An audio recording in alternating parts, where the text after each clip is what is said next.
ఆంధ్రప్రదేశ్ రాష్ట్ర డిప్యూటీ సీఎంగా పవన్ కళ్యాణ్ గారు మెరుగైన పాలన అందిస్తున్నారని చెప్పుకోవచ్చు. ప్రజలు ఫీడ్బ్యాక్ కూడా పవన్ కళ్యాణ్ గారి పరిపాలన బేష్ అని అంటున్నారు. జనసేన పార్టీ తరపున 2024 ఎలక్షన్స్లో పిఠాపురం నియోజకవర్గ ప్రజలకు ఇచ్చిన ప్రతి ఒక్క హామీని పవన్ కళ్యాణ్ గారు ఈరోజు నెరవేరుస్తున్నారంటే నిజంగానే గ్రేట్ అనేది చెప్పుకోవాలి. మరోవైపు 100 పడకల ఆసుపత్రిని కూడా ఈరోజు పిఠాపురం నియోజకవర్గ ప్రజలకు అంకితం చేశారు. ఇటీవలే శంకుస్థాపన కూడా చేశారు పవన్ కళ్యాణ్ గారు.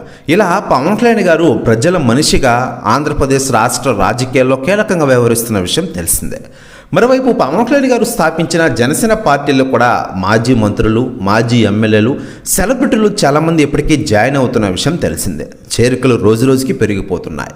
అయితే లేటెస్ట్గా అందుతున్న సమాచారం ప్రకారం ఆంధ్రప్రదేశ్ డిప్యూటీ సీఎం పవన్ కళ్యాణ్ గారి సమక్షంలో జనసేనలోకి తాజాగా దువ్వాడ, పోసాని ఎంట్రీ ఇవ్వనున్నారట. త్వరలోనే డేట్ కూడా ఫిక్స్ చేస్తున్నట్లు తెలుస్తోంది. అయితే దీనిపై అధికారిక ప్రకటన రావాల్సి ఉండగా వైసీపీ నేతలందరూ ఫుల్ షాక్లో ఉన్నారట. మరోవైపు పవన్ కళ్యాణ్ గారు ప్రస్తుతం ఆంధ్రప్రదేశ్ రాష్ట్ర రాజకీయాల్లో కీలకంగా వ్యవహరిస్తూనే మరోవైపు తాను కమిట్ అయిన సినిమాలు కూడా కంప్లీట్ చేసే విధంగా ప్లాన్ వేశారు. హరిహర వీరమల్లు సినిమాని త్వరలోనే ఫినిష్ చేయనున్నారు. ఇక ఇదిలా ఉండగా ఈ సినిమాని జూన్ 12న రిలీజ్ చేయనున్న విషయం తెలిసిందే.